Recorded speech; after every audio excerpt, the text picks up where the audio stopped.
I remember going to the swimming pool with my father when I was very young, doing the obligatory half-hour swim or whatever, and rushing out the changing room as quickly as I could just so I could watch the demo sequence rolling on the Bobble cabinet they had there. I was never allowed to play it.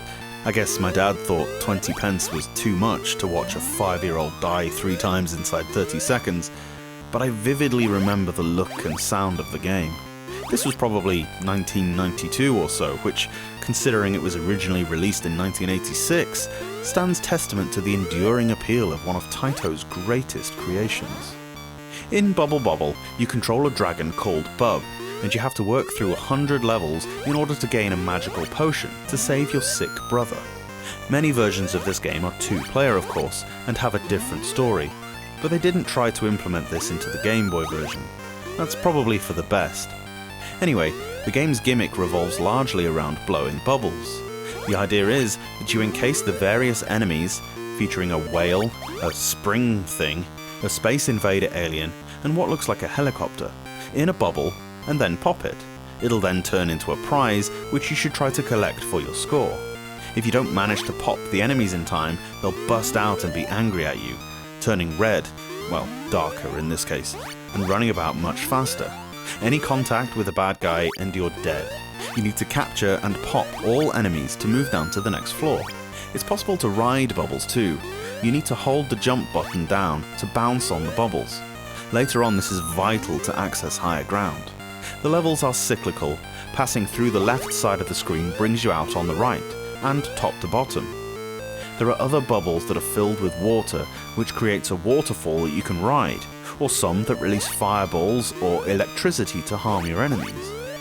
There are candies that appear. These speed you up or increase your bubble blowing speed.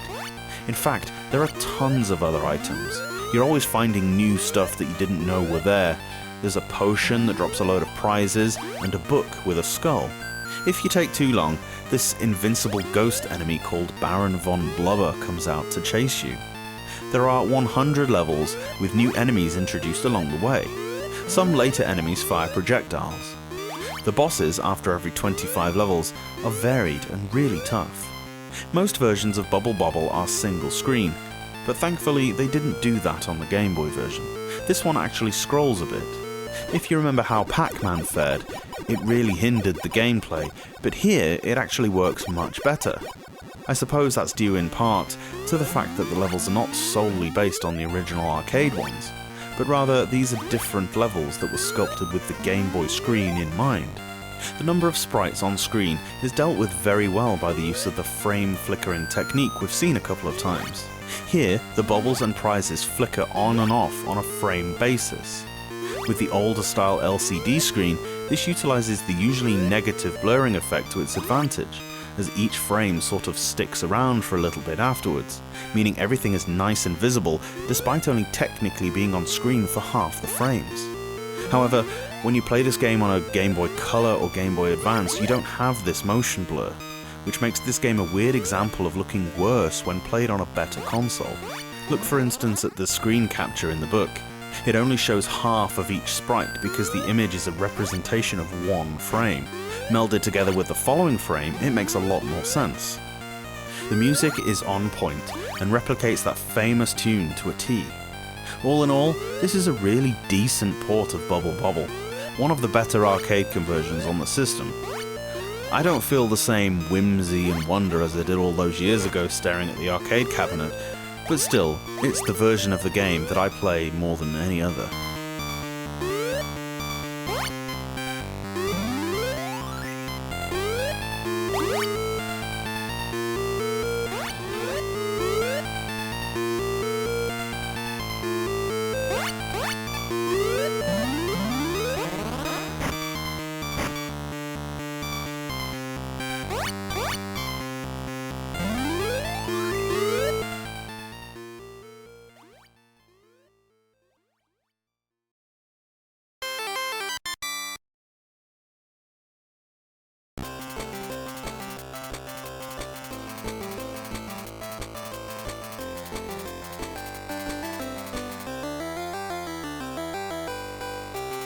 Maruko-Chan has become infatuated.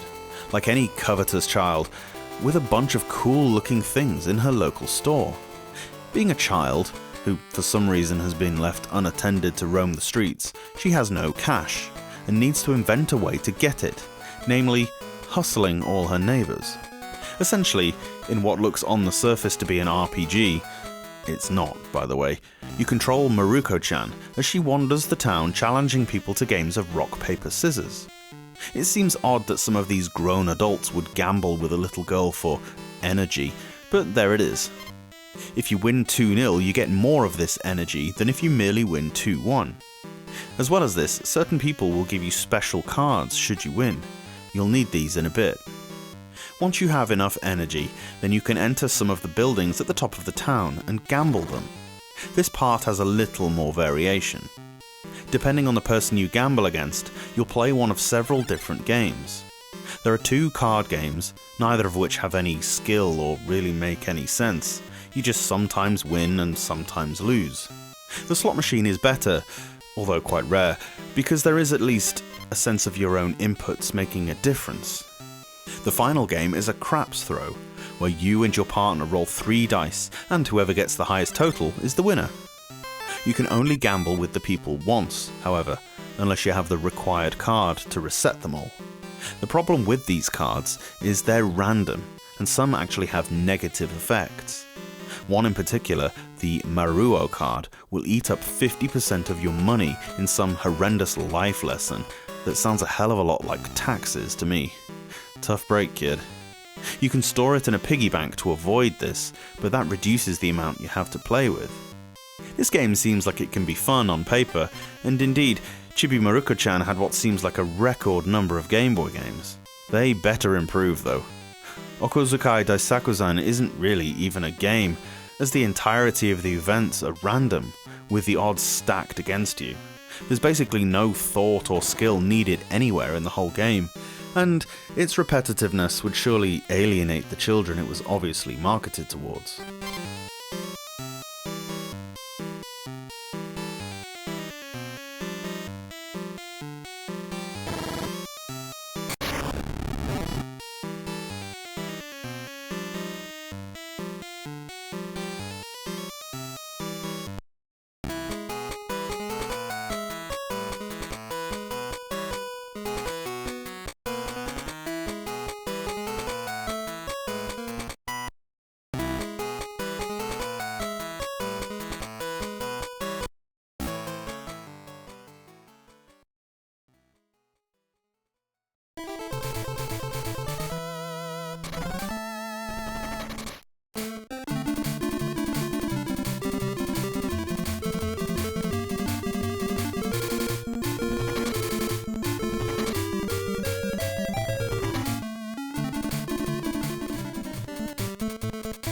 According to the box art, Double Dragon is the greatest martial arts series ever.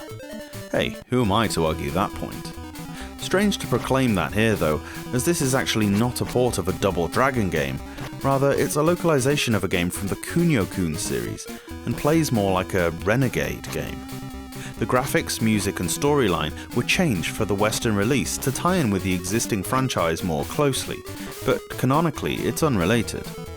The majority of enemies are not tough to beat, most only take a couple of hits. The surefire technique I use is to press A and B simultaneously to crouch, followed immediately by B, which does a jumping uppercut. This pretty much always floors the guy, then you can walk up to his sorry carcass and press B to stomp a mud hole in his ass. That's your 2 hits right there, and they're pretty much done.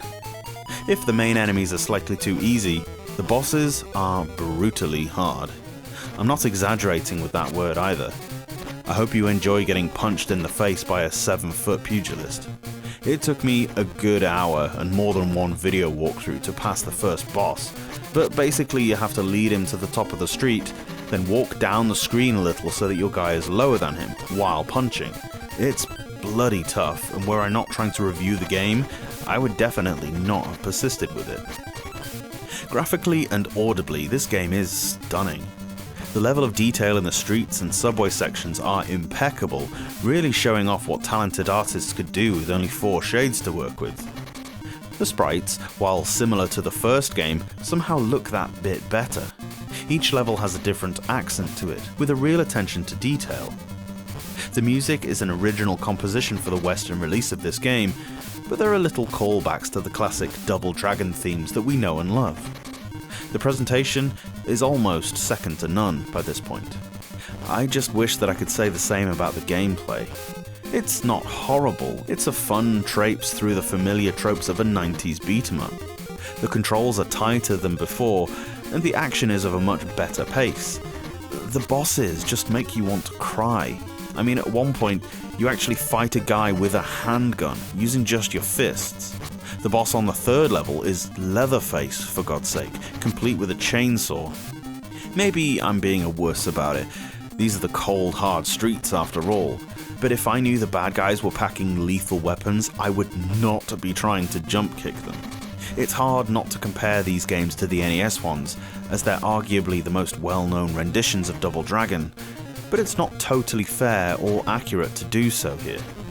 Anyway, Double Dragon 2 for the NES was probably the highlight of the trilogy, although for some reason I find it hard to appropriate that word to this one. It's certainly better overall than the first one, but by no means the classic it maybe should be. Still, I'm glad we have it.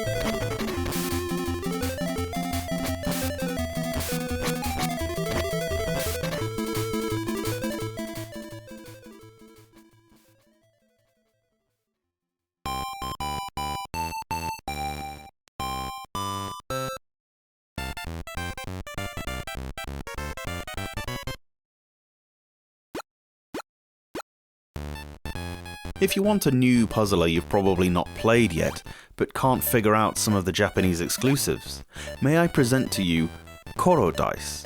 Literally, roll the dice. This is a super simplistic game where you must move a die about various grids from the start position to a designated tile. This tile will have a number on it, and it's your job not only to land your die on the tile, but also have the same number face up when you do so. Each board has various blockages as well as barriers that move at the same time you do. You need to somehow maneuver your die to the finishing point in such a way that these moving blocks are not in the way. The game is incredibly straightforward. You'll get the hang of it immediately. It's great when you don't have to figure out the rules, as it gives you more energy to figure out the puzzle solutions. Some of the tiles have letters on, which do various things. An S tile will propel your die into the air, coming down on a different tile with a random face showing. Good if you're stuck and want to reconfigure the board. H tiles show up only at the very start of a level. They then become invisible. These are holes into which your die will fall, to reappear somewhere random on the board.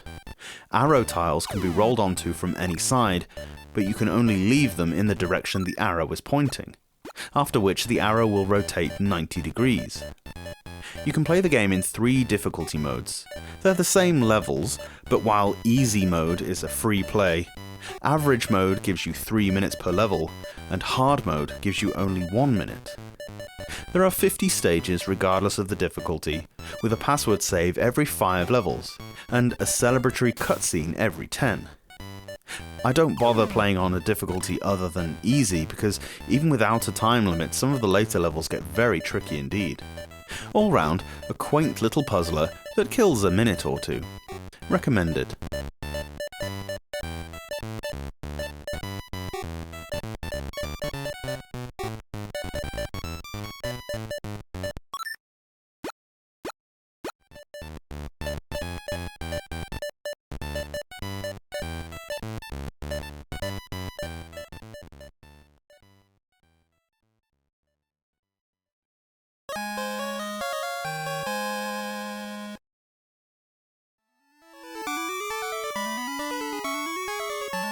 Intern witch Momopie has been given the task of cleaning 33 whole floors of a huge castle on her own. It's amazing what you can get naive apprentices to do. This is a kind of Pac-Man affair, where you have to sweep every section of floor in these mazes, while avoiding or fighting the monsters within it. You do this by simply walking over them. Momopie can earn various spells that help her to clean the castle faster by stopping time, speeding her up, temporarily turning enemies friendly, and so on. Enemies are not present in the mazes at first, but they teleport in periodically. When they do, they leave behind a temporary residue at their spawn point. This is equally as lethal as contact with the enemy themselves, but they also block the enemies, so you can use this to your advantage. Their movement appears to be scripted rather than a lot of these maze games where enemies will aggro on you. Here they don't directly come after you, and their patterns can be studied, if you can find a safe spot to do so. The levels are quite varied. You start in the kitchens and proceed through the castles to bedrooms, armories, and something called a Ruka room. The design starts off quite nice, but after a while it's almost as if the designers got bored. You'll see a lot of repeated tiles after about level 5. Also, there are scant few new enemies revealed as the game goes on. Some of them will dump a whole load of mess on the floor at times, which you also have to clean up. The maps get reused after a while, which is perhaps most disappointing. Painter Momopie is an interesting take on an old school concept, but one that sadly gets added to the list of mediocre titles that never ends up expanding on it. It feels as if the developers got bored halfway through and just copy-pasted the rest. This is the sort of game that has the potential to be really good, suited as it is to the Game Boy hardware, but a distinct lack of effort failed to capitalize on the excellent groundwork.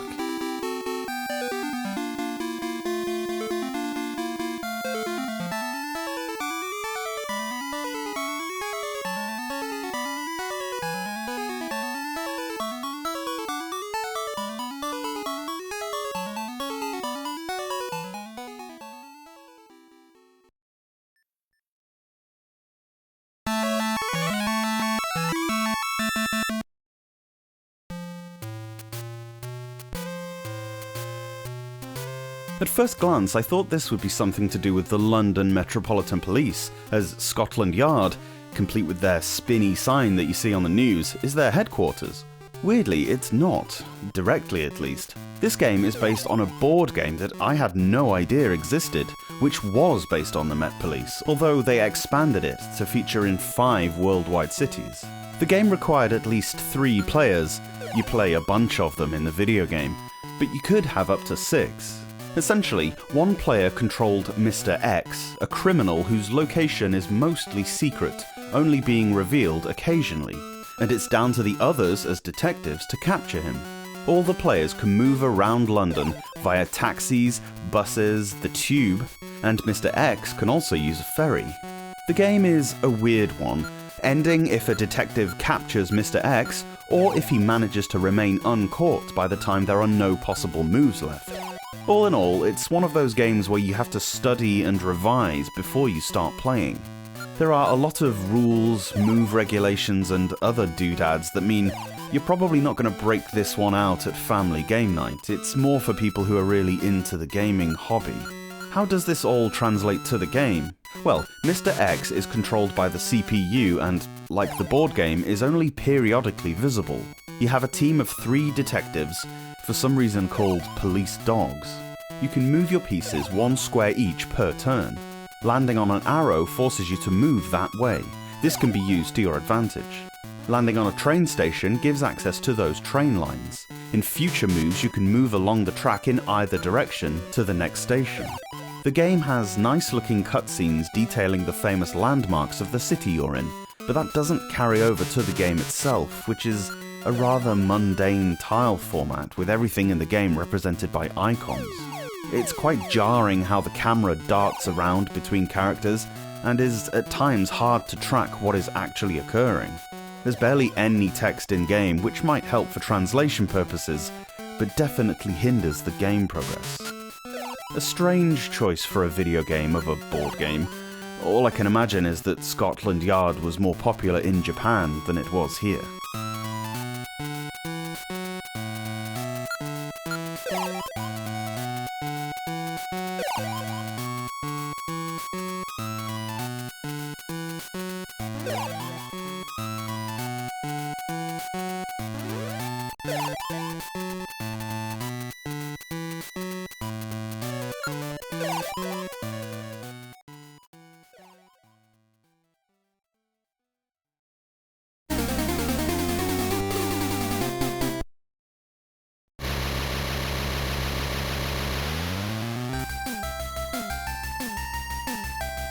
At first glance, you could be excused for thinking Power Racer is yet another Pac-Man ripoff. Well, you'd be wrong. Power Racer is based on the Sega arcade game Head On from 1979, predating Pac-Man by a whole year. This is the original dot-eating maze game, if you were wondering. The idea here is you're a race car who needs to speed around a 4-lane track, collecting all the dots. You move automatically, so don't need to steer or anything, but you can control your speed by pressing A. There are intersections in the middle of each side at which you can cross 1 or 2 lanes. Of course, it's not as simple as just collecting the dots. There's another car going the other way, trying to crash head-on into you. There's only one maze layout over the 10 levels, but the opponent gets more aggressive as the difficulty increases, and by level 5 there are 2 cars to dodge. The trick is to anticipate which lane the opponent will swerve into. This isn't as simple as it sounds, as there's the potential that they could move into at least 3 different ones. If they're in the middle 2 lanes, they could maneuver into any one of them. It does feel a little like they target you sometimes, and if you've already entered a lane, you can't reverse out. You're in it until the next intersection. Yeah, the game looks really boring. It looks like an early 80s arcade game, and has no more flash than that. But does it need to? You can see what needs to be done. The entire maze is on the one screen, which takes up all the available space, and besides, the game moves so quickly that you won't have time to admire the scenery. The music is excellent, fast-paced, and certainly fits the game theme, although a wider range of sound effects would have been nice. It may seem like a tiny little game concept to bother dedicating a whole cartridge to.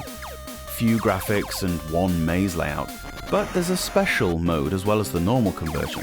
Here you have the same maze and the same aim, but with plenty of added features. There are ever-changing walls between some of the junctions, which remind me of when they cone off lanes during motorway roadworks.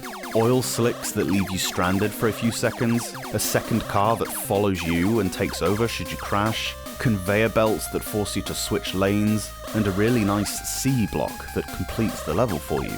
These unique features give the Game Boy version a little more longevity. I don't know if I'd repeatedly come back to this one, but for what it is, yet another arcade conversion, Power Racer ain't half bad.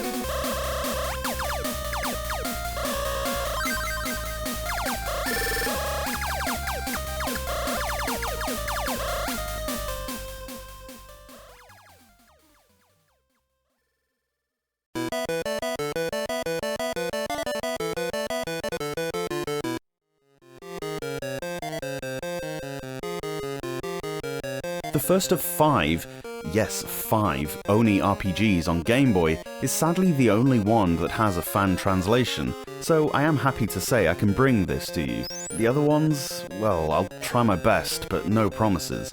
This is the one that started a whole franchise though.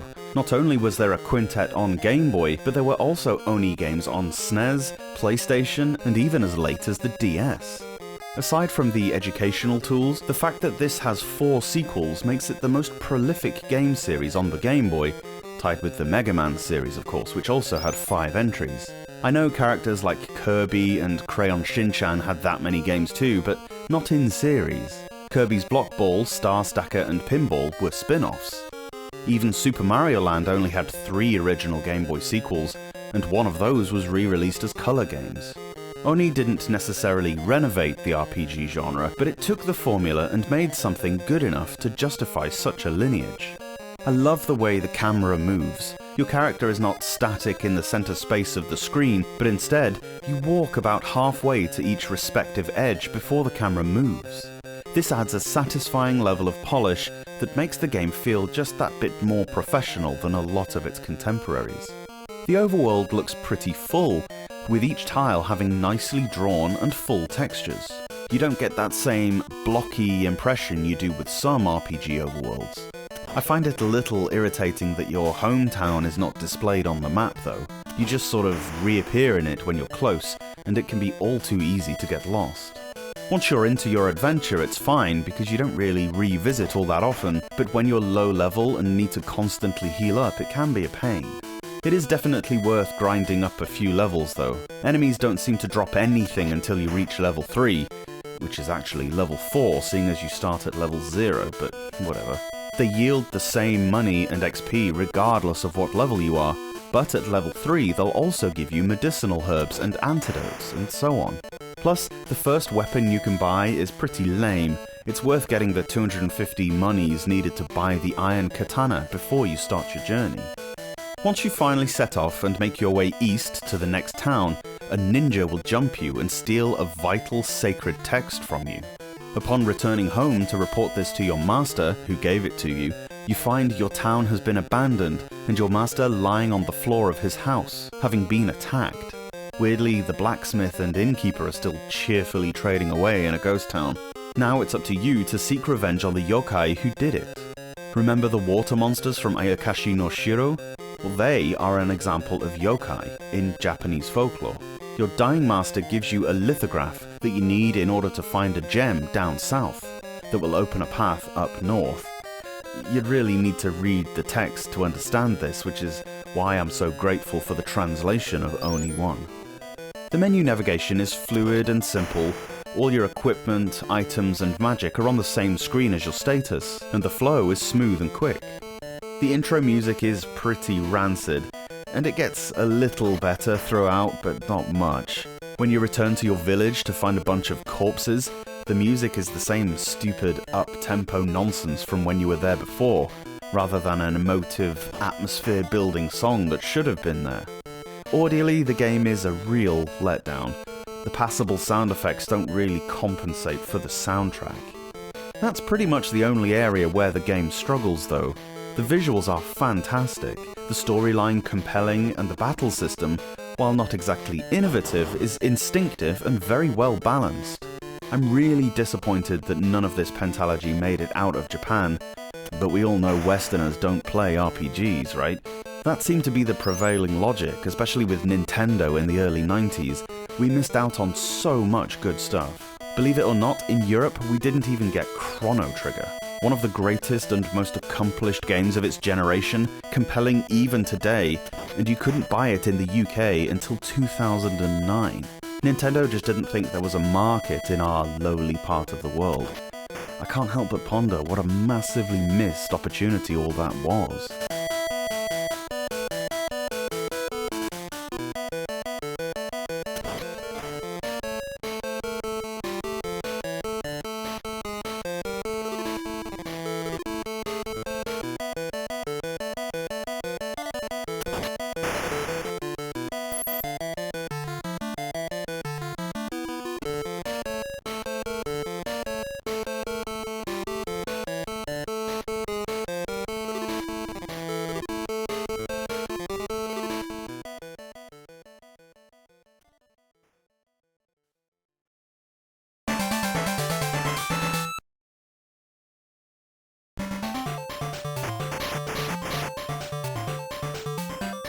Alone at his mountain retreat, Super Agent Bruce Leap was enjoying another day well spent.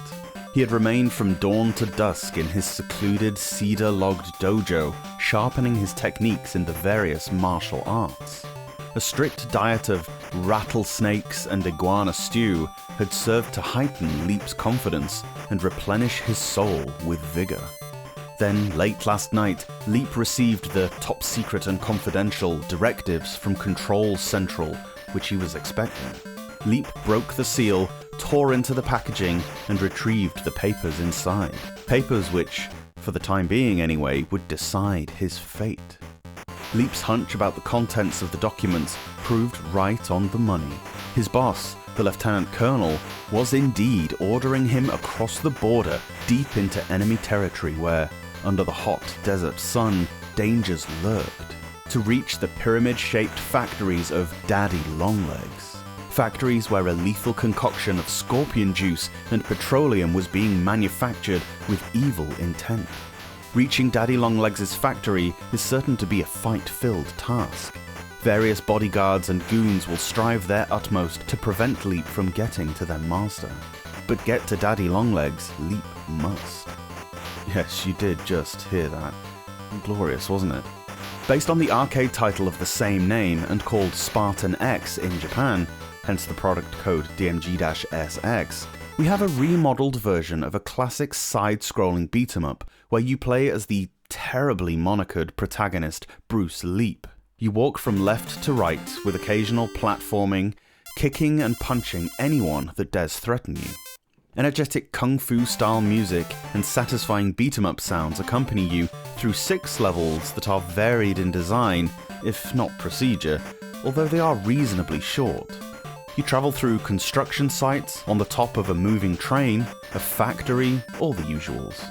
On each stage you have maybe 20 to 30 antagonists to pummel, most of which only take one strike before flying off the screen, although these guys with whips and some shuriken lobbers take a few more. You can take a decent amount of hits, and often there'll be medicine bottles dropped which replenish your health. A punches, B kicks. Jump with the up direction, and holding down allows you to attack while crouched, which is necessary to beat the first boss, Chainsaw Freddy. You need to crouch under his chainsaw stabs and then jump kick his face off when he draws back. All the end bosses have different tells and weak spots to learn. Don't expect to be able to tank any of these guys, they'll wipe you out all too easily if you go flying in without caution. Pressing diagonally up and B makes Bruce do a flip, which is useful for avoiding fast-moving grunts. Later on the levels get more inventive, with a greater variety of pitfalls, spikes and other obstacles, but ultimately you're moving from left to right, punching and kicking between bouts of platforming. Kung Fu Master looks good. The scrolling backgrounds and occasional foregrounds produce a nice motion effect, and everything sounds great. I just wish there was more of everything. The stages are too short, and bosses won't take more than a few tries to learn. 6 stages make for a game that you can beat in a little over 10 minutes. It's a bite-sized chunk of what could have been great, but it's over just as you're getting into it.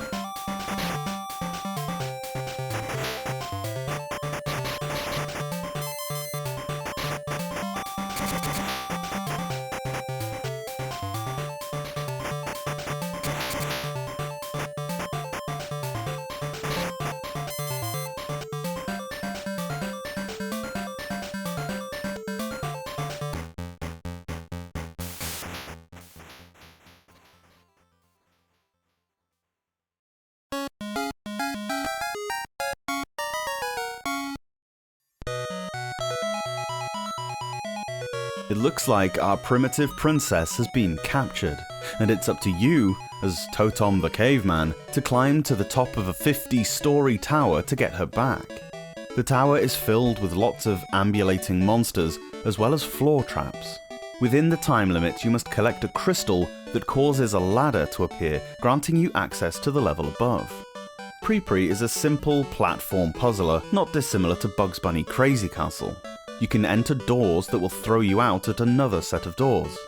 2 doors aren't exclusively linked to one another. Entering one set will always bring you out at the same ones, but re-entering the one you just left doesn't always make the reverse journey. You are equipped with a limited-use hammer. This lets you hit these loose blocks. You can tell which ones by closely looking at them, as there is a minute gap. Smashing blocks allows access to lower places, and you can also time it to crush enemies to get them out of the way. If you then revisit the area where the block was, using the hammer again allows you to rebuild the block so you can walk over it again. Some tiles are actually false, meaning you just fall through them. It's a pity there's nothing denoting which tiles you fall through. It's really just trial and error. A good sense of progression, although I much prefer these sorts of games when there are no lives to lose. It's a platformer, sure, but the real emphasis in Pri Pri Primitive Princess is on the puzzle aspect of the game. You can often get stuck because you fell down an invisible hole and don't have time to get back within the time limit. Either do away with the lives or do away with the time limit. Having both together is too much, and it leaves a lot of levels nigh impossible to complete unless you've seen them 2 or 3 times already. It's not a bad puzzler if lacking a little intuition or invention, but relies too much on level learning or sheer dumb luck. Successful puzzle games have a simple formula, establish some simple rules and let the player work out what to do. This one demands too much other stuff from you, and sadly it kills the fun.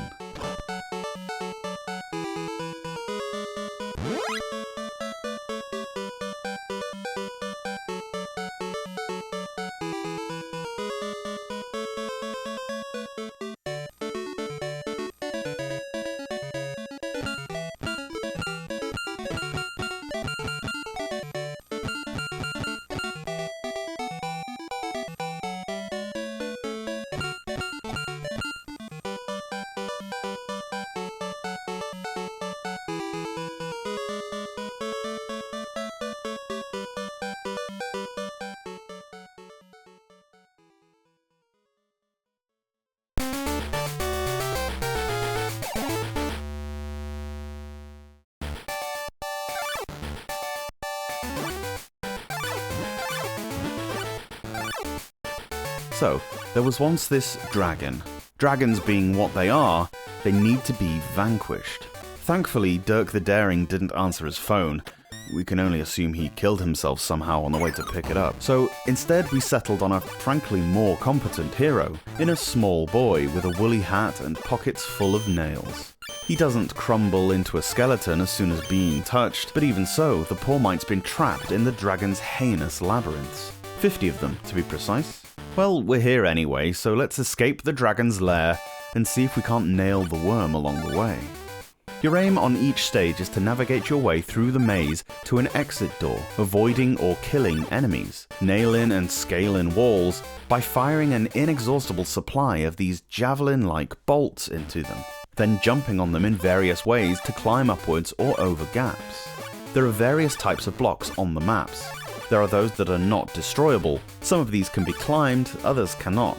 Many solutions require you to smash through certain blocks by firing a nail into it, then jumping on that nail twice. To do this, there usually needs to be at least 2 whole tile spaces above the nail to give you jumping room, but you are able to break blocks from above or from the side.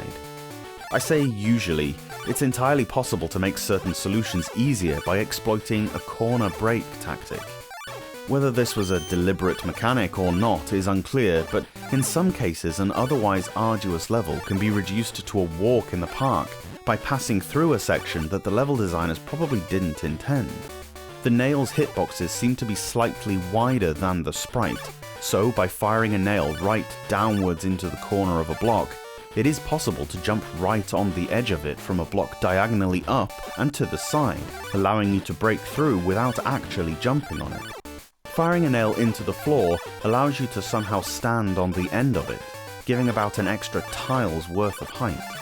There are 3 collectibles available to you: a white nail that will not damage blocks, useful for scaling walls that can only take 1 jump before they break; a bomb nail, which can create a pathway through an area you ordinarily couldn't break; and an escape door that will create a portal to the next stage right next to you. Playing on the harder difficulty adds a 3-minute time limit to each stage, which is really pressing later on. Also, it cuts your jump height by roughly a third, meaning routes that were accessible to you in easy mode are no longer an option. It's an interesting way of making the game tougher, rather than just adding more enemies or giving the bosses more hit points. There are little subtleties to your movement capabilities that give a glimmer of polish to the game, such as falling, rather than jumping off a platform, allows you to jump 1 more time in mid-air, allowing skillful players to navigate narrow corridors over fire pits and such. It's also possible to pull off things such as climbing overhanging blocks with deft jump and fire motions that I see people manage on YouTube, I'm damned if I can ever do. The music's not bad, if a little unvaried, and the graphics not quite as polished as something like Cat Rap, but I must give credit for an excellent ending sequence that looks incredibly cool, and cutscenes of any kind are something we didn't see a whole lot of early on. There's a real accessibility when you first pick up the game that I really appreciate, but a great level of mastery to acquire through constant practice that would make Nail and Scale a brilliant speedrun for someone with the talent. Get on it, people.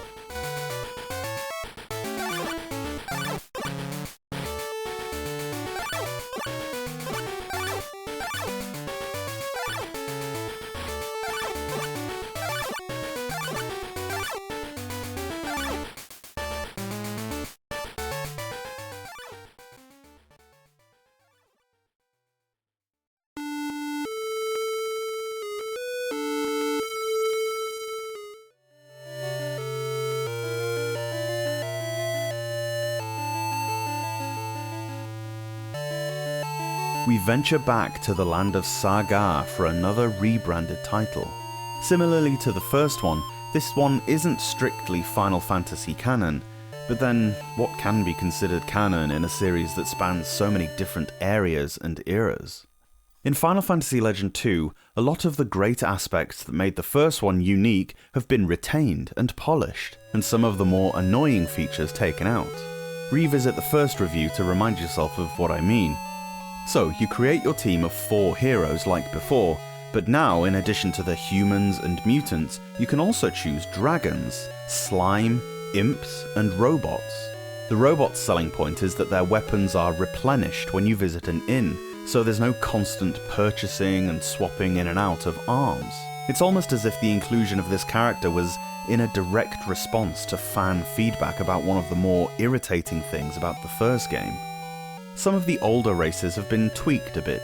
Before, you had to buy XP for the humans, but now the randomness mechanic that mutants used applies to all characters. The leveling up system is still not, visibly at least, numerical. There's no way to find out how many experience points you need to reach the next level, but seriously, try not to think about that too much. Keep on fighting through those creatures, and eventually new attributes and skills will be attained. The game is somewhat easier, though. Final Fantasy Legend 2 is a generous game in that, should a character fall in battle, they don't need to be revived at a church or anything like that. They're rejuvenated after the fight with 1 HP, and you can give them cures and so on to replenish their health. A real noticeable improvement, which I suppose could be put down to developer experience, is the overall imagery of the game. Where the first one suffered a tad from blocky and bland backgrounds, the sequel looks much better. The screen wipe transitions between scenes are delightful, and the attention to detail in the settings and characters is certainly an improvement. Musically, the game is still top-notch, with some familiar motifs from the first game coming through. Nobuo Uematsu is possibly the most renowned composer working around this time and through the 90s. Whereas a lot of composers were essentially jobbers who didn't get nearly the level of recognition they deserved, Uematsu certainly did, and does. A compelling and truly involving storyline, coupled with the replayability factor of choosing a different squad of heroes each time, makes for a truly brilliant RPG. Sure, it's not strictly a Final Fantasy title, but it's similar enough to pass off without too much of a stretch. I like to interpret these Legend games, or Saga, whatever you prefer, as stories that could have been regaled to rapt audiences by a glee man in a tavern somewhere in the Final Fantasy universe. Not exactly canon, but sharing lore and atmosphere, and a legitimate cousin to the main series. If you play only one out of this trilogy, make it this one. It's a polished and honed, sharp as a sword version of the first game, improving virtually every aspect of what was already very good. You absolutely need Final Fantasy Legend 2.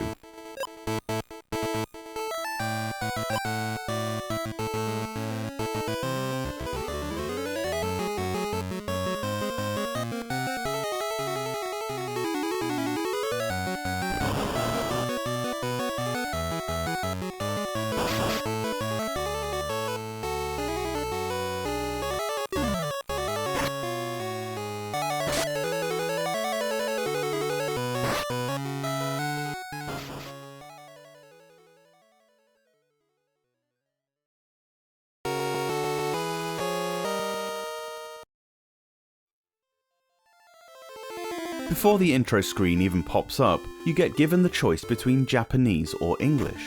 Choosing the English shows us an alternate name for the game, Tornado Appetizer. What looks like two random words glued together is probably just that, a strange mistranslation. Ginga actually roughly means galaxy, meant, I guess, to represent the whole galaxy of different games on offer here. There are a massive 12 different games you can play. Suck on that, Trump boy. 4 of which use mahjong tiles, 4 use playing cards, and 4 are board games. The 4 mahjong games are pretty terrible. None of them are actual mahjong solitaire. Ghost seems to have completely arbitrary rules that involve turning over tiles, trying to get them all flipped over. However, depending on the number on the tile, the pattern of the ones that get flipped is different. You just go round in circles, clicking on tiles until you get bored and change game. Pressure is just as strange. You have to match tiles that are removed and replaced by other ones in a way I can't figure out. They can only be removed if they're on the edge, leaving a bunch of tiles stranded in the middle with no way to get to them. I have no clue what's going on with Race.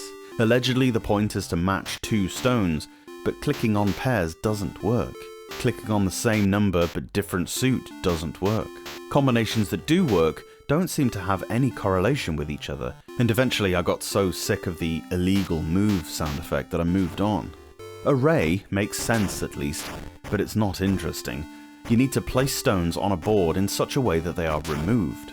You have to remove 500 in total before the board gets too full. I can't imagine playing this for long enough to reach 500. All the card games are variants of Patience. Golf is the first one. This is a simple solitaire game where you have to remove cards that are one above or below the one in your hand. You have a limited amount of draws to use and you need to clear the whole board. Nestor has 49 cards laid out in rows of 7. You have to match pairs from the visible ones, including the 5 in your hand. The 2 jokers are also in play and can represent any card, clearing the whole deck. In Pyramid, the rule set is incomprehensible. I have no idea what the aim is. Based on the other games, you'd imagine it was to match suits, numbers, or have ascending, descending series. None of that is the case here. Who knows? Double has a 6x4 grid of cards. You have to match adjacent pairs. If you run out of pairs, you can move everything along and refill the grid with cards from the deck. Proceed until there are no more moves left. There's literally no skill involved in this one, it's pure chance. 15 Puzzle is one of those 4x4 sliding tile games that used to infuriate you as a child. You need to rearrange the pieces to make the original design, with only 1 free slot available. I hate it, but it does what it means to. Change is basically the same. I hate it too. Solitaire is not the card game or the mahjong game of the same name, unfortunately. Those would be good. This is Peg Solitaire, but without the entertaining puzzle spin that Laszlo's Leap gives you. Knight is a game you can play on a chessboard called Knight's Tour, whereby using the standard Knight's chess movement, you need to touch every square once, and only once. Riveting stuff. If you win, you get an animation of a bunch of dragons in a square. They all light each other's heads on fire with their flame breath. During any game, press Start to choose to retry the level, generate a new game, or change your cursor speed. Press Select to go back to the main menu. A really simple concept, but not having to reset your game every time you want to change is very considerate. Presentation-wise, I don't enjoy the music at all, but you don't need it. The graphics do what they should, not hampering your play and being clear enough to see everything. I'd say about 50% of the games are playable, and of those, 50% are actually reasonably fun. That's your lot though. With 12 games on one cartridge, they're not all going to be hits, but there might be enough in Ginga to keep you entertained for 10 minutes at least. With these multi-game carts, it seems the balance between quantity and quality is proving a difficult line to tread.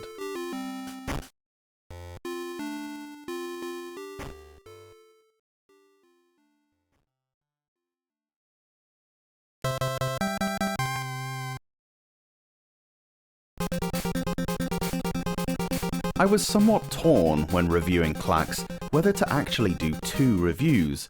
This is something of an oddity whereby the Japanese and Western releases are totally different games. Well, they're both versions of Klax, the falling block game released on literally everything, where different colours or shades of brick tumble down a conveyor belt, and you have to match them in their triplets by sorting them into one of 5 piles. If you manage to miss catching a couple, then it's game over.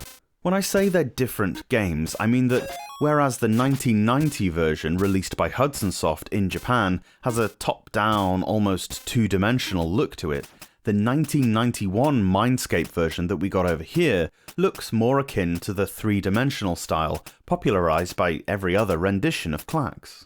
Of course, there's little variation on the theme when it comes to gameplay. In fact, they're almost identical. The difficulty builds up in much the same way, and you'll quickly become overloaded with blocks coming down all 5 lanes. Bear in mind you actually have to catch the blocks and drop them onto a pile. Miss one and it disappears. You can only miss a small handful before it's game over. Your movable platform can stack up to 5 blocks, and you will drop them in the order from top to bottom. Obviously, there's a certain learning curve that you may or may not pick up. It's a great game that, as an answer to Tetris, has always proven popular. The real question is, with so many iterations of Klax out there, are either of the Game Boy versions worth playing? Well, in short, I don't think so. If you own a retro console, there's a version for basically no money that is in colour. Klax really isn't suited to a grayscale screen in my opinion. Quite often you're relying on your peripheral vision to drop blocks onto the right pile. Having to focus on a particular shading, especially on the earlier systems with poorer contrast, hampers your ability to process moves quickly. You need to utilise instinct a fair bit in Klax, so having to take a split second to focus makes a huge difference. Besides, it's not as if there aren't enough block puzzle games on the system that do work. Need I name names, really? Ultimately though, I decided to combine the 2 releases into one review because, although they're quite different aesthetically, the meat of the game is almost identical and suffers from much the same issues. The Hudson Soft release is easier to play, with more identifiable shading on the blocks. However, it's ugly to look at because of that top-down perspective. I can't think of another existence of the game that used this way of representation, and it's strange. I can see why Tengen were told by Mindscape to remodel the whole thing for a Western audience. They should have kept the shading from the first version though, because while the 3D looks a bit better, the blocks are really hard to distinguish from each other, rendering the game really too difficult. Sound-wise, both games suck, but at least the 1990 release has intro music. In-game, you get little clicks each time a block rolls over, and a short jingle when a triplet is made. Such little effort is inexcusable. Like I say, there are lots of good versions of Klax. If I had to choose, I'd get the NES release, because you get the great gameplay and look that you want, plus a cracking soundtrack, with hilarious song names like Leadfoot and Giganticus Breathalyzer. They sound like GWAR members. This is another of those instances where the Game Gear version is miles more playable than the Game Boy ones.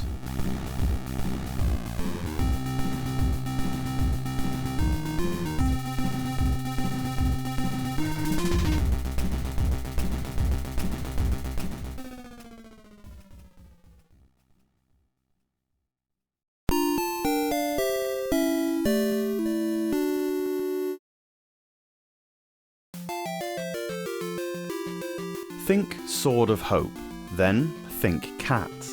Nekojara Monogatari marks the first instance of a reused game engine on the Game Boy. For someone so familiar with Sword of Hope, lauding it as one of the best RPGs of the Game Boy's early life, this was absolutely bizarre to me. Not in a bad way, I'm all about an adventure where the protagonist woke up one morning as a cat. He has to go on a grand adventure to retrieve the royal heirloom of Catland that has been stolen, as it's the only way to change back to a human. I'm not going to say a great deal about this, as the game is almost identical to Sword of Hope. You can just listen to my earlier review of that game, because a lot of it still stands here. The map layouts are even very similar, if with a different motivation for your actions. I really think this was a massively underused RPG format on the Game Boy. It opened the doors to lots of different puzzle opportunities, like we saw with Shadowgate on the NES, and like we almost saw with Mysterium on the Game Boy. Restricting the view screen to a small box cuts down the amount of world building you have to do, and allows much more flexibility with using items or interacting with the surroundings. It makes the game feel more like an adventure too. I find this sort of thing much more immersive than your standard viewing the protagonist from afar kind of deal. Here, you're literally experiencing the adventure through the main character's eyes. So, it may feel like a rip-off, but it's not really. Sure, a lot of the game may have been recycled, but there has still been more effort put into the story, characters, and sound quality than you got in a lot of games from the time. Plus, having a cutesy visage would have opened up this genre to a different audience.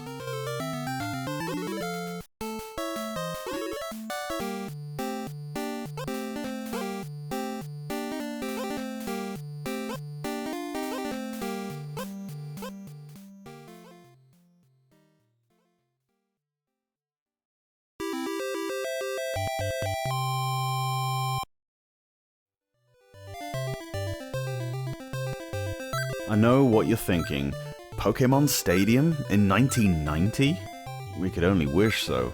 No, long before that N64 classic came about, we were cursed with the 1 millionth Game Boy baseball game to come out in the first 18 months of its life. It's like there was one per customer or something. Seriously, I don't know why there were so many of them. Extra Bases had 2 sequels less than a year apart, in Famista 2 and 3. What's more frustrating is the only noticeable difference is an updated roster. The games are otherwise identical. Pocket Stadium has been a nightmare to research, largely because of the aforementioned infinitely more famous, infinitely better game with a very similar title. But also because people seem to have, quite rightly, forgotten all about it. Would that I could do so. Credit where it's due, however, Atlus did attempt to air out the cramped old genre a little bit. Pocket Stadium isn't really a baseball game, which would usually rely on the player's reaction time, being able to press the button at just the right time to connect with the ball. Here, you sort of predict what will happen, and if you are right, the game just does it for you. It's more like a baseball management sim, I suppose. Before each pitch, you have to predict, based on a 3x3 grid, where the ball will arrive at. It's a risk-reward kind of deal, whereby choosing to aim for one square means you're less likely to hit the ball, but should it work, the shot will be very powerful. Alternately, choosing to cover 6 or even 9 of the squares, batter dependent, you're more likely to hit it, allegedly, but the results won't be as spectacular. Pitching works in the exact same way, with you and the CPU basically trying to outguess each other. Thing is that an 8-bit game is so unlikely to have anything resembling intelligent AI programmed into it. By intelligent, I don't mean that it's really smart and can guess all of your moves. I suppose I kinda mean the opposite. The AI isn't intelligent because it does know all of your moves.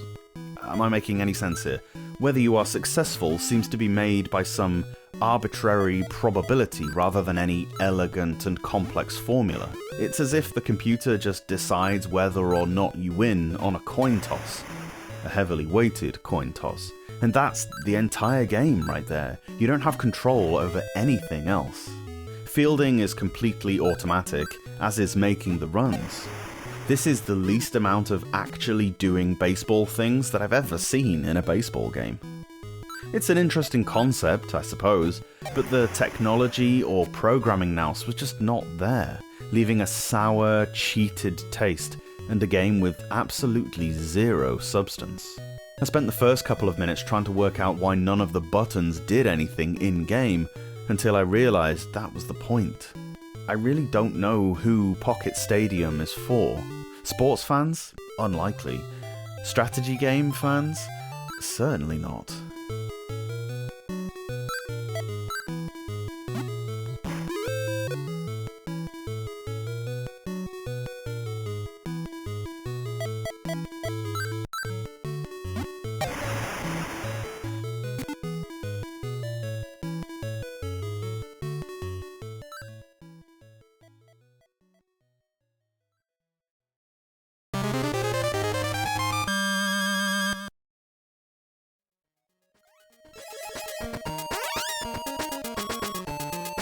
about time we got back to an actual side-scrolling platform adventure, and this one is quite the mystery.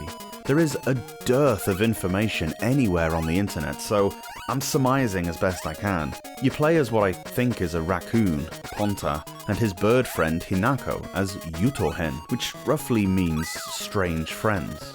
The pair were the original mammal-slash-bird odd couple, long before Banjo and Kazooie came along. The game is very cartoonish, but don't let that fool you. This is as tough as they come. You mainly control, let's call him for simplicity's sake, Ponta. You are armed with a ping-pong bat that attacks at close range, but also fires out this projectile of energy out in front of you or vertically upwards. Riding on his head is a bird who does nothing until you fling her up in the air. There, it will glide horizontally along, killing anything in its path, before circling gradually downwards, trying to land back on your head. You can actually propel Hinako further upwards by wafting your paddle after you've thrown her. Make sure you catch her, because if Hinako hits the ground, you lose a life. You can see when Hinako is going to drop by paying attention to the seed piles in the top left corner. When Hinako is in flight, these will steadily drop. You need to make sure she's back down on your head before this runs out. There are tons of enemies, and the range on your weapon is very limited indeed. You only have 2 hit points to play with at first, meaning if you get hit twice, you get knocked out. You don't die as such, as long as you wake up in time to catch Hinako. Find a cloud that is dropping raindrops down. It looks at first glance like something you should avoid, but actually these will replenish any health you've lost. There are power-ups and health-ups about the levels, but Ponta can't always reach them. You'll have to learn how to send Hinako across in order to get the more inaccessible ones. It makes the game more beatable if you get this technique down. Sometimes power-ups can be hidden behind leaves. You can blow these away using Ponta's paddle. I was immediately drawn in by this game, as it was not one I'd ever even heard of. The game is very pretty, and the soundtrack is quite excellent. You'll stumble a lot at first. The controls and the hitboxes take some getting used to, but it's not impossible. You'll be in for a rough experience if you attempt it. The game never lets up, even from the very beginning, and manipulating the bird is pretty tricky at first. Some of the enemy movement is very sporadic. Well worth a look, but don't expect a relaxing time.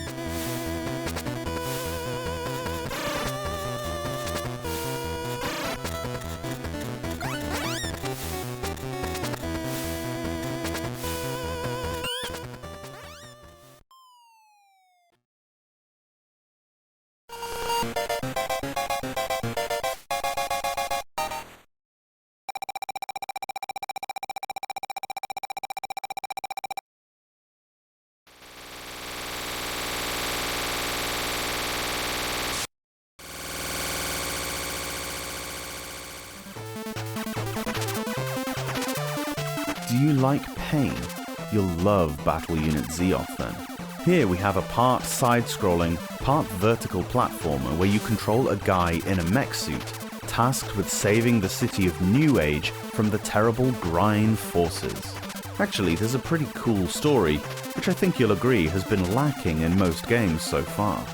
42 years before the game takes place, Earth was invaded by these Grind alien robot guys, but Earth was victorious.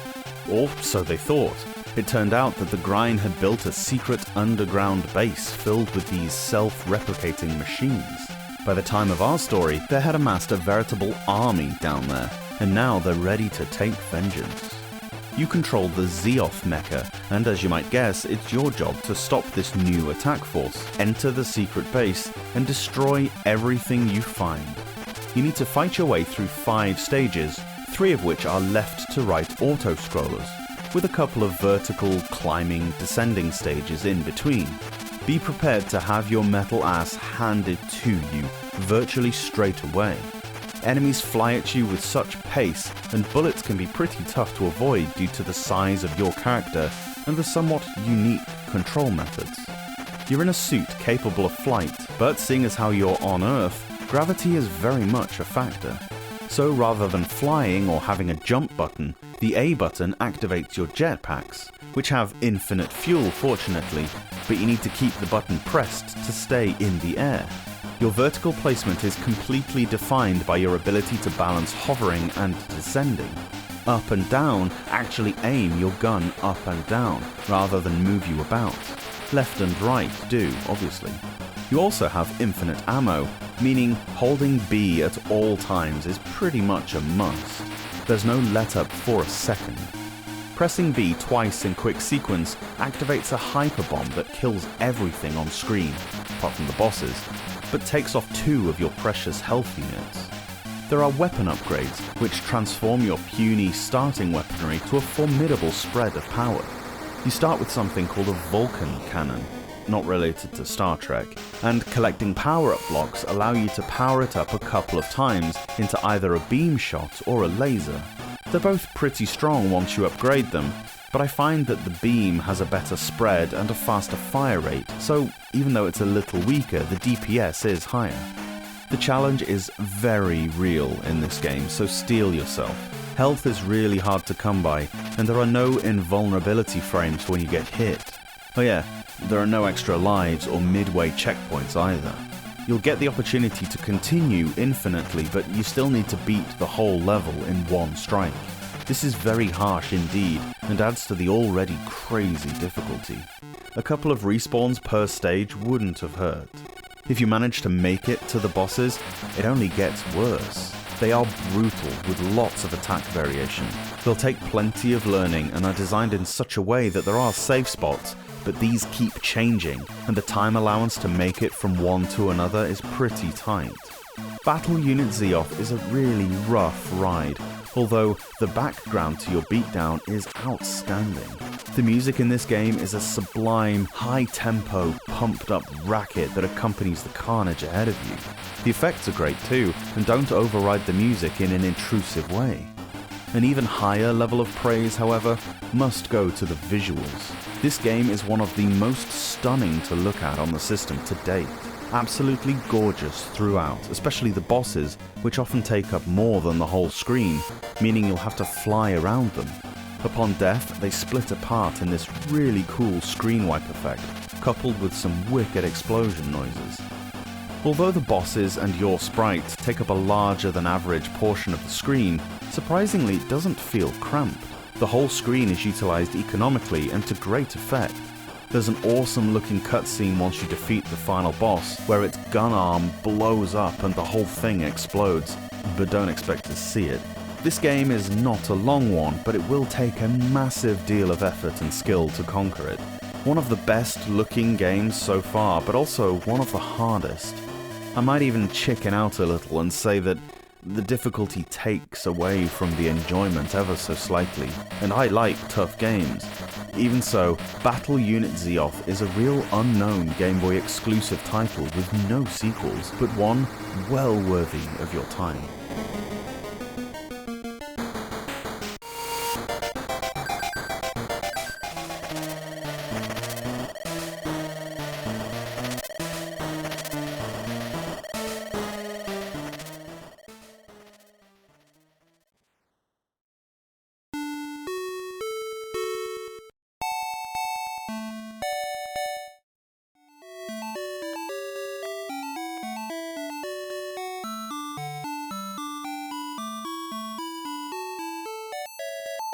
Ishida Yoshio is, according to the internet, a Go player.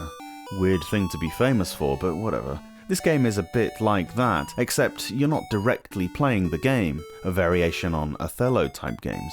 Instead, you have to solve puzzles based on the rule set. There are 100 stages, each of which has an in-game situation presented to the player. You control the black pieces, and essentially have to stop the white pieces winning by placing your stones on the correct coordinates. You need to block the white stones from being placed in groups of 3, vertically, horizontally, or diagonally. There is apparently a hint button in the game. Supposedly pressing B will give you clues how to beat a stage. It's hit and miss whether it actually works, however. The graphics do what they're supposed to, nothing special, although Yoshio-san's haunting face is pixelated nicely, technologically speaking, on the entry screen. The music in-game is heavily limited to a couple of Johann Strauss pieces, and the sound effects when you make a mistake are just rude. You'll definitely play this one in silence. All in all, very little to comment about.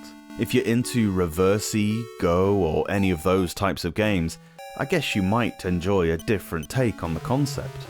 If you can get through all 100 levels, you have way more patience than me, however. I managed about 4.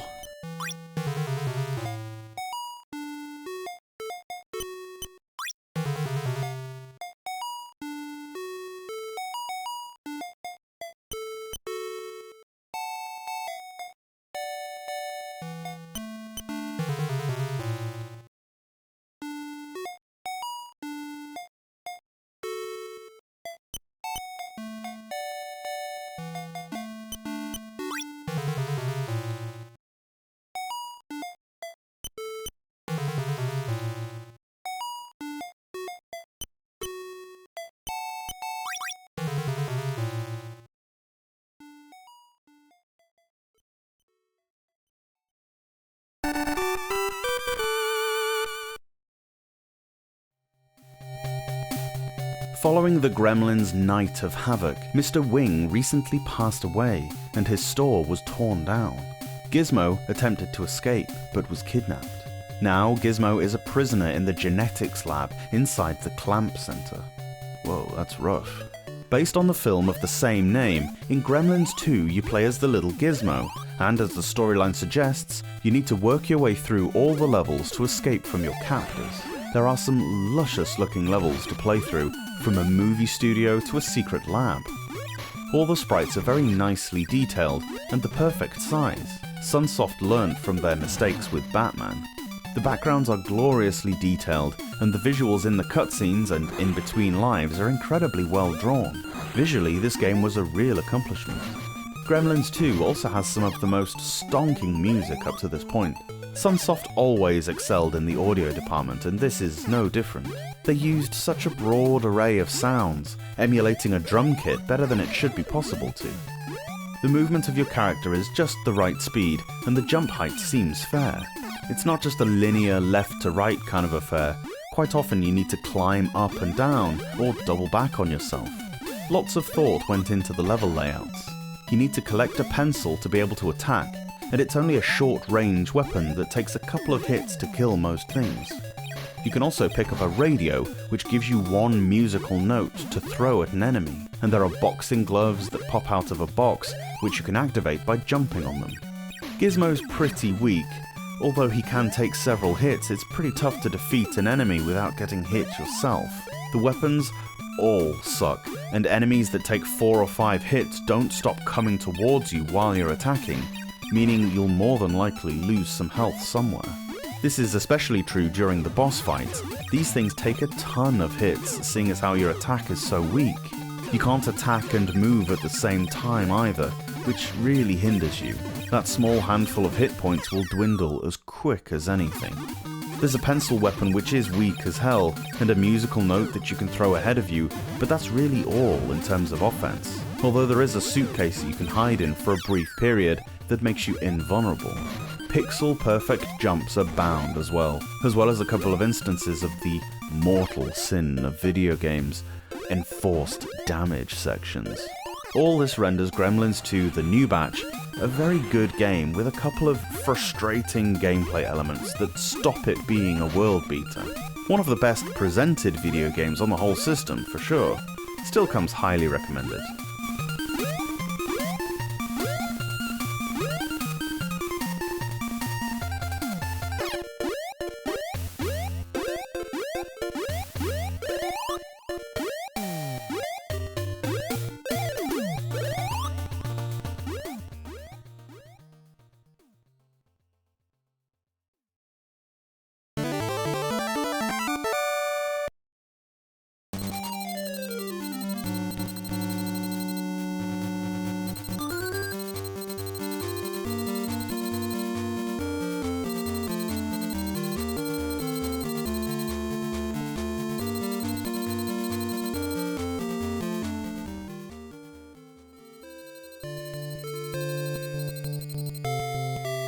There's a medallion hidden in a dragon-shaped mountain called Dragon Mountain.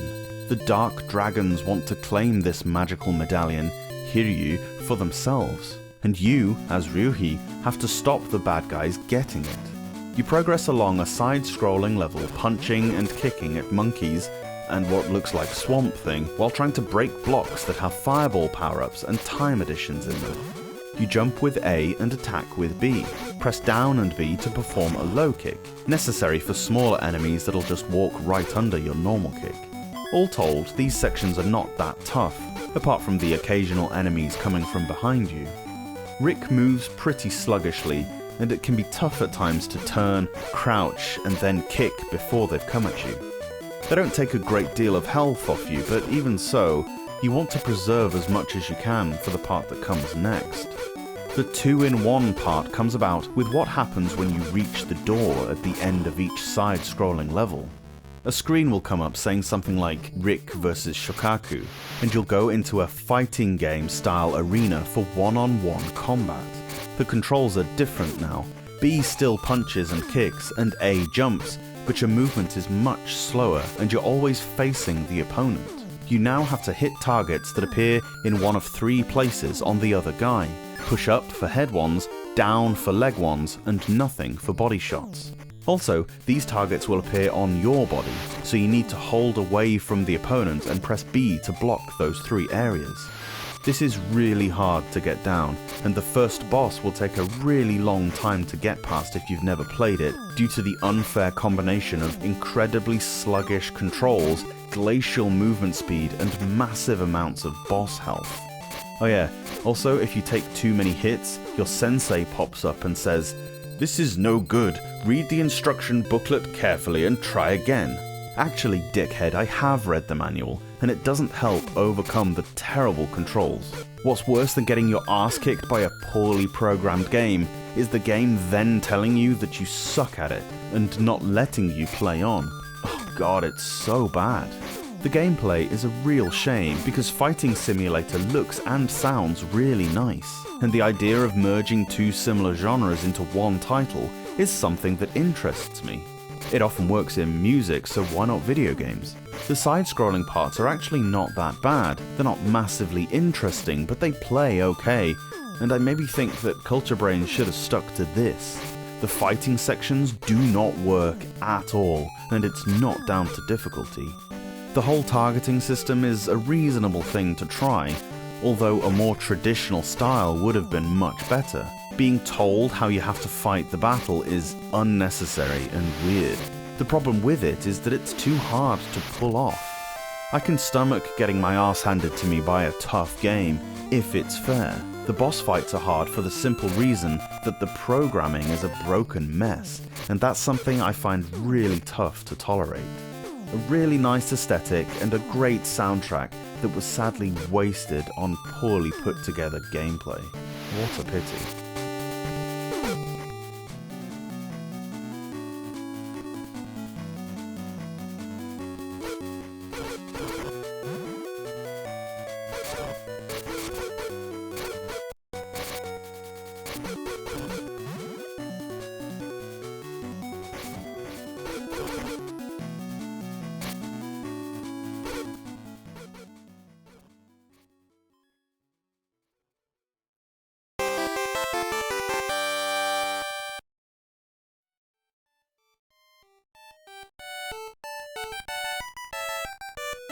Online searches for Monster Maker bring stories of a 1944 sci-fi horror film and a Jim Henson biopic.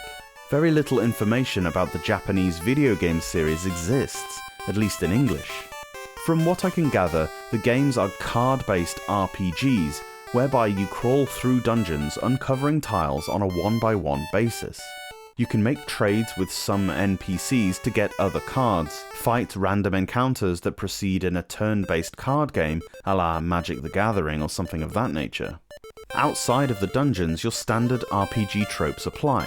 You walk around towns, talking to people, earning money, buying new weapons and armor, in the form of cards of course, and so on.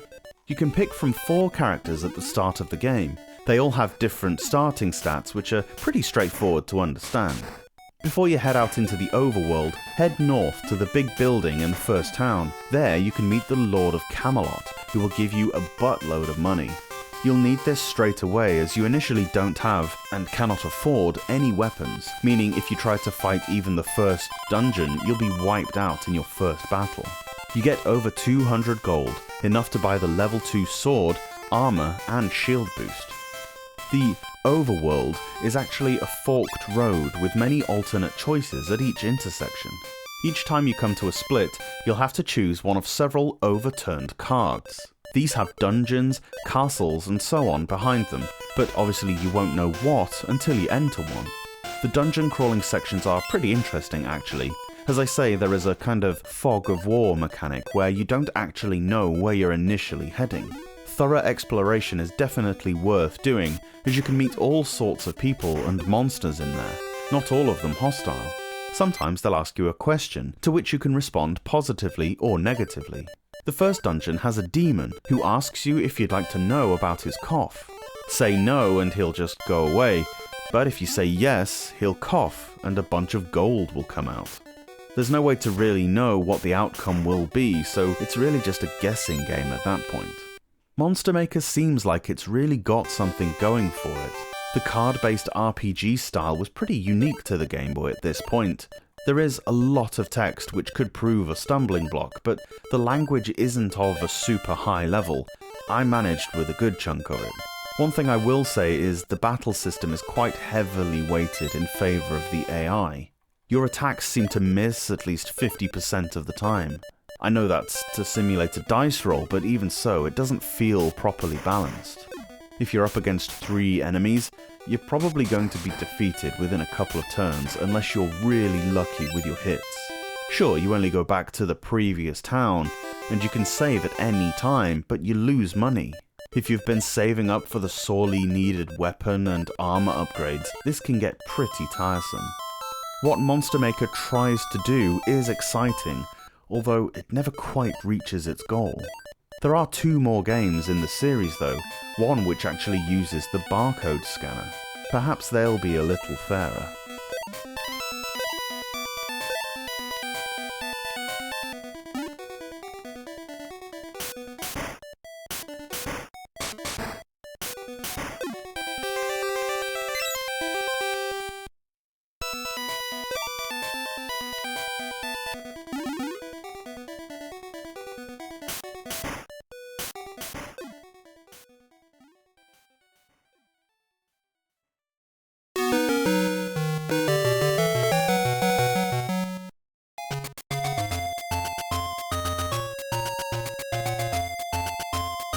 Action RPGs are lovely things, and were one of the really big steps upward in video game quality that materialized towards the end of the 80s with landmark games such as The Legend of Zelda and Hydlide, really peaking in the 90s with things like A Link to the Past and Illusion of Gaia. And while perhaps not as prominent as turn-based or battle-style RPGs, this sort of game never really went away. We've already covered Roland's Curse, a title in this style that preceded Link's Awakening by a good 3 years. But one of the earliest examples of action RPG came in 1984 in arcades, the Tower of Druaga. Sure, you could be forgiven for never having heard of this game, as it was only ever released in Japan, and as RPGs go, it's pretty rudimentary, but there are plenty of precursors to these later classics that we know so well. The storyline and atmosphere are right out of an RPG, that's for sure, but other than that, it's probably more action, as there are only a handful of character improvements to be made. You play as the knight Gilgamesh, I'm not sure if there's any real reference to the Sumerian king apart from the name, and you're tasked with climbing a large 60-story tower, possibly a reference to the Tower of Babel. You guessed it, you have to rescue the Maiden Key. This is definitely a reference to every video game ever, from the clutches of the evil demon Druaga. You come equipped with a sword and a shield. You can use this sword in a similar way to how Link uses his. You can slash with it, but also hold it out in front of you and spear enemies by running into them. The shield is only useful in repelling magic attacks, of which there are many, and you can't use it while holding the sword out, but as long as you're facing the magic, it's automatic. Basically, each floor has a maze layout, within which you need to find a key to unlock the door to the next stage. Meanwhile, you have to either fight or avoid the enemies that are wandering around, and these get progressively tougher. These keys and doors, while technically not positioned randomly, are in one of a handful of predetermined locations per stage, so each playthrough will be different. There is a time limit per stage, and other items hidden around to aid your progress. There is an axe which you can use to smash through a wall should you get cornered, and some boots that make you run faster. Also, there is a blue crystal rod somewhere.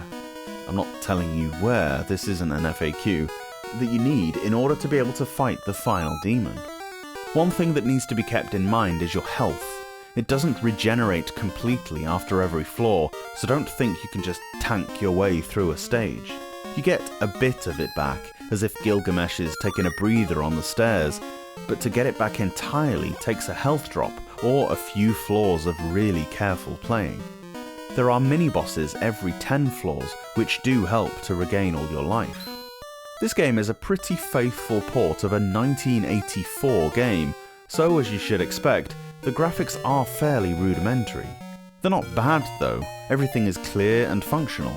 Sound-wise, the Tower of Druaga is very good actually, with some nice medieval sounding tunes that wouldn't be out of place in a Wizards and Warriors title. The sound effects, while few, are decent. As previously mentioned, this game was only ever released in Japan, but it did come out in two forms. There was a standalone cartridge that came out in 1990, but you can also find it on the 1996 release Namco Gallery 2, also a Japanese exclusive. So, you will have to import the Tower of Druaga to play it on an actual cartridge, but with the compilation you'll also get Galaxian, Dig Dug, and Super Famista 4, a Super Famicom game that you play on your Super Game Boy, and it seems to be a little more common, so I'd go for that one.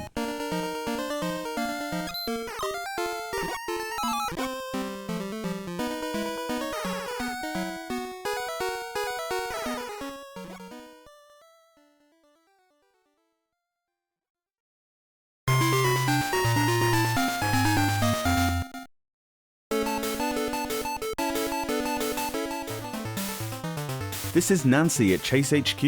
We have an emergency here. Ralph the car thief is fleeing towards the suburbs. Another Taito arcade port from 1988. Here, you're a cop in your undercover cop car and you have to hunt down bad guys in a variety of sporty vehicles before the time limit runs out.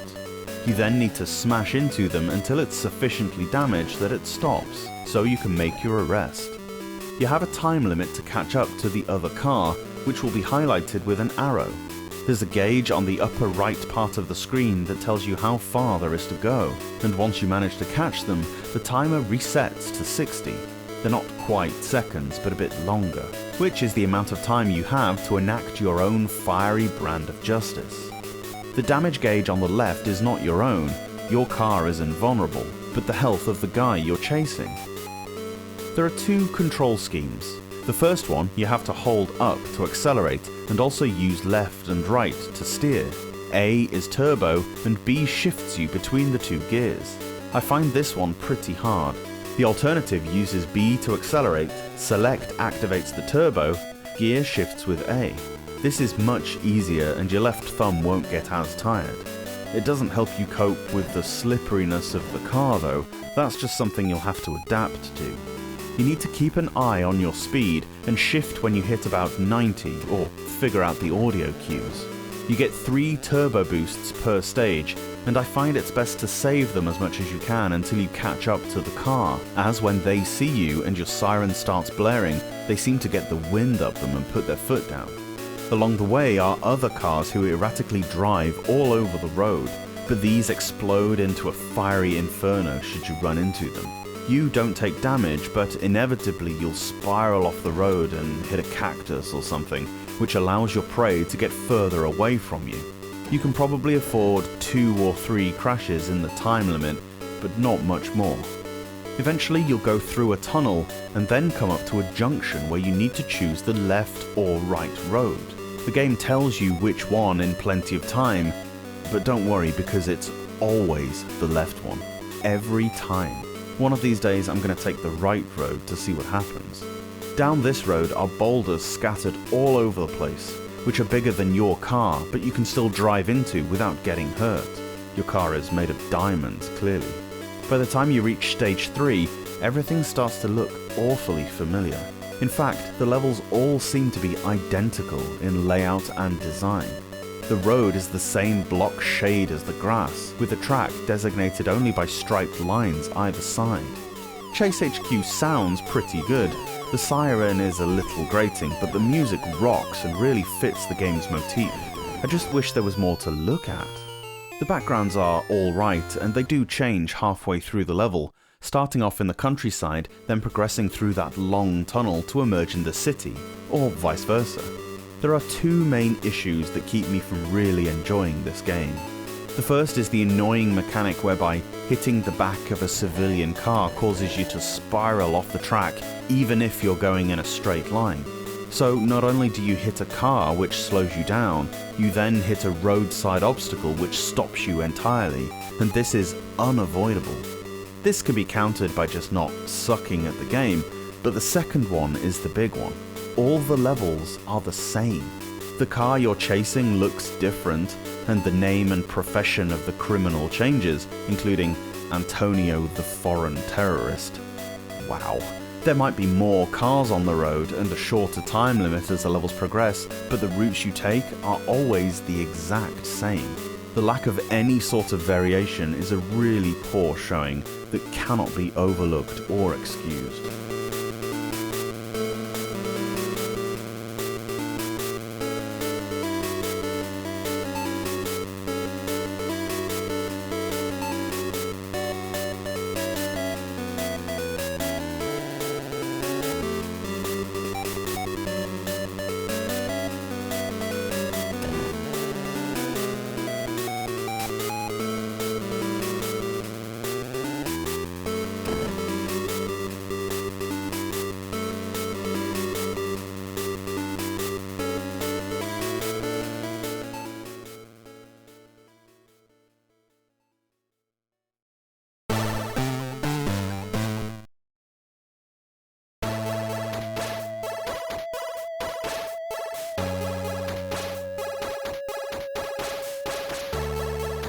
Why do I immediately worry that this is going to suck?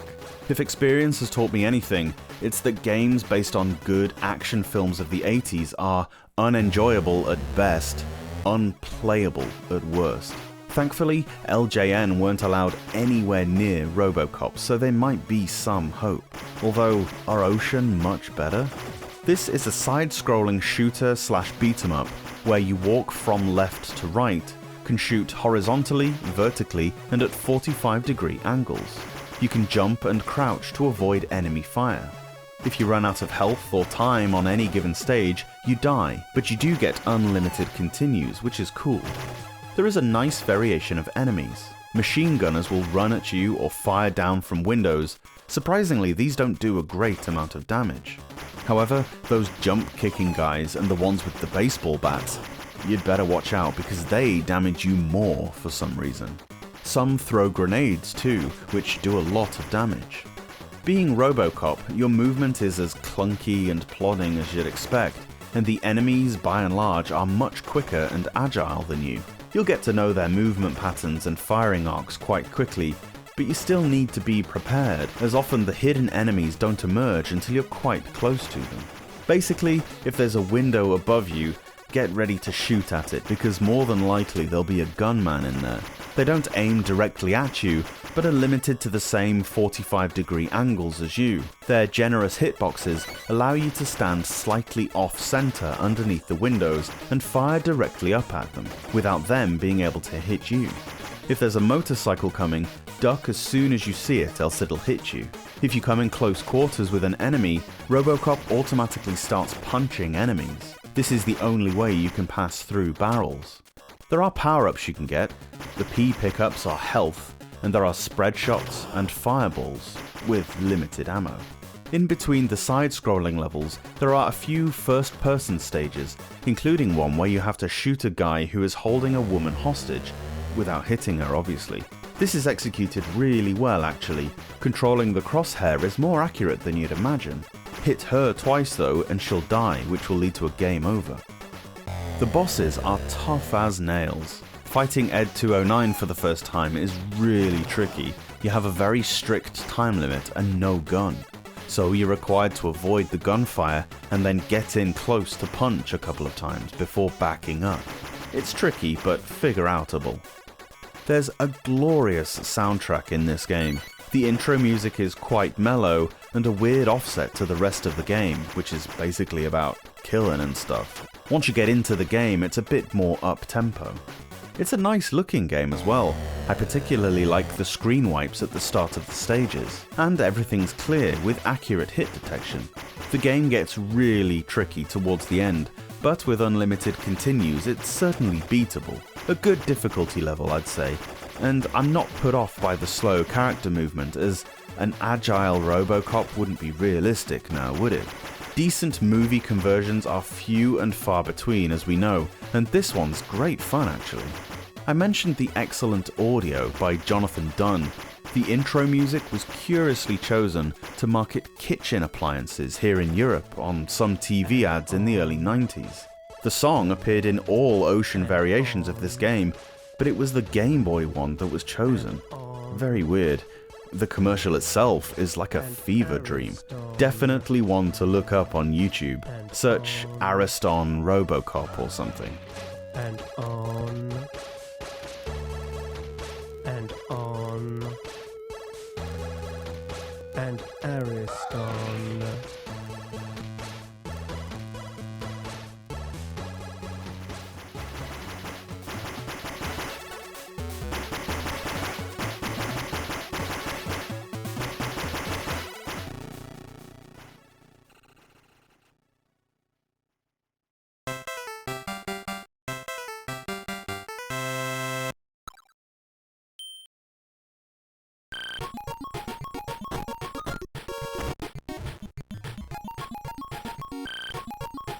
So far, sports games haven't really made the team in terms of halfway decent games, but one sport we haven't tried yet is basketball.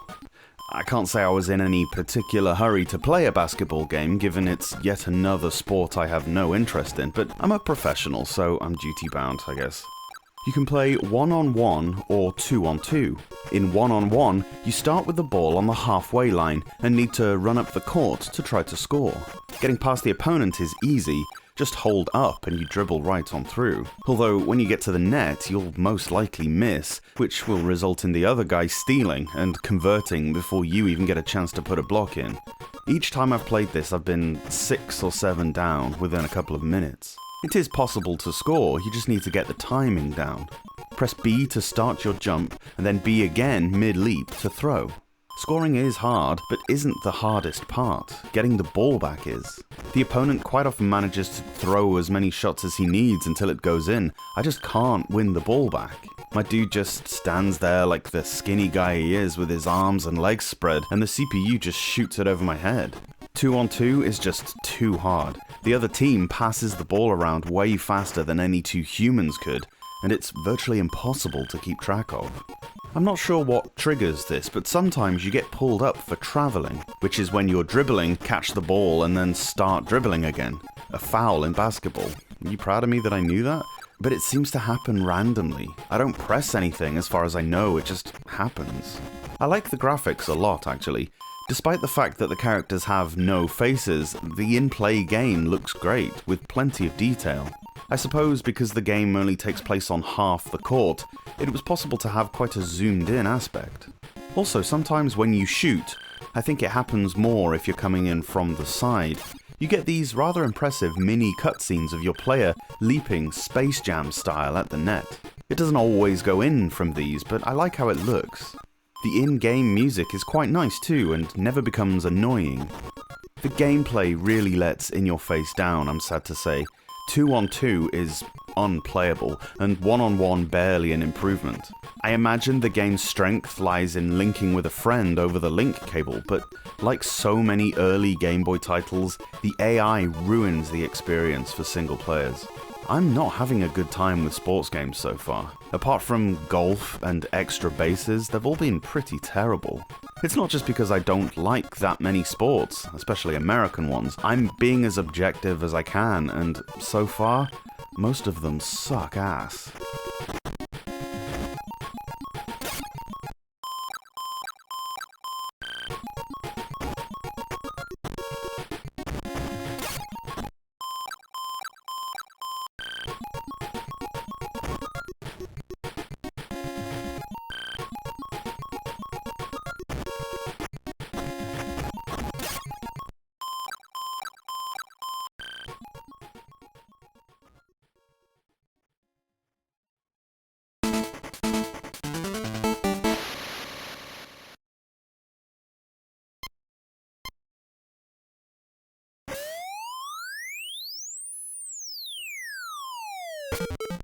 What an anticlimax to 1990, the final 2 games being a couple of throwaway American sports titles.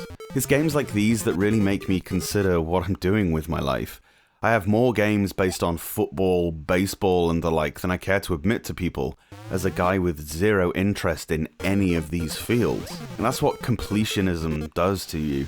It makes you a crazy old fool, and I'll say that with hand on heart. I'm an idiot. But then, you know what? I also have 4 Rugrats games, and 5 games based on the Mary-Kate and Ashley show that little girls and horny old perverts watched in the 90s. So, football. Let's get this over with. On first glance, there are quite a few options to choose from. You can play exhibition matches, or take a team of your choice through the playoffs.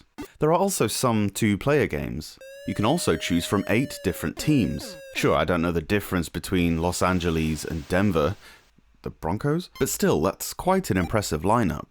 It doesn't make a lot of difference in-game. The shirts might be slightly different shades, but with only 4 to choose from, there's not a lot of room to maneuver if you still want to distinguish between teams. So you punt the ball from the kickoff, there's a sliding bar that designates the direction you kick it, and you press A to stop. Then your kicker belts the ball as hard as he can. Now, in rugby, it's helpful to kick the ball as far wide as you can without the ball going out, and I try to do the same thing here. I'm sure American readers are chuckling to themselves at this dumbass Brit who doesn't understand football, but leave me to it. So, some play action happens, like the title, see? Then the game will stop, and you'll have to pick a tactic to use. I remember a friend long ago trying to explain some of the intricacies to me while playing Tecmo Bowl, but none of it really springs to mind here. I just pick one at random. There's one called Blitz, which sounds cool, so I went with that most of the time. When you first start playing, the opponents will pass the ball over your head and score all the time, as it's pretty hard to catch up with a runner. If you've chosen the wrong tactics, then your defenders will be nowhere to be found. Don't get demoralized, team. Keep your heads up and go again. You'll get scored on more than Leeds United, but eventually you'll figure out what you're doing enough to string a few passes together. If you can get close enough to the goalposts and then drop for a break in play, you get the opportunity to try for a field goal. And the mechanics are well done here. Whether you make the kick or not, a referee pops up waving his hands, and in places there's some very clear voice synth going on. It definitely says touchdown, clearly. Well achieved. In fact, I'm a fan of the sound overall. The whistling of the arc that you always get isn't annoying, and the music is very good, adding a feeling of pace to an otherwise plodding match. I'm clearly missing something in how to play this. It's an improvement on NFL football from earlier this year, as you can at least progress a little up the pitch, although the whole thing is still really slow. You think you're getting on pretty well, then look at the map to see you've only made it to the halfway line. Then you get tackled and the ball's turned over. Bah, I'm probably never going to enjoy this sport, whether on a TV or a Game Boy screen. So yeah, I'm sorry that 1990 had to end with a couple of not very exciting titles. Well, I don't know why I'm sorry, I was 3 at the time. Don't worry though, because 1991 is where it starts to get really interesting.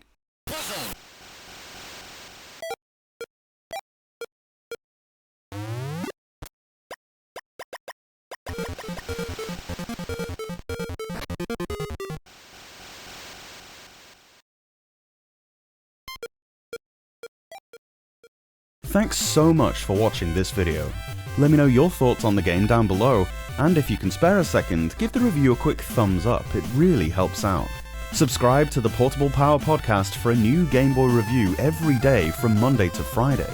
Or alternatively, new episodes of the podcast drop every Saturday and Sunday on whichever platform you get your pods. See you later on.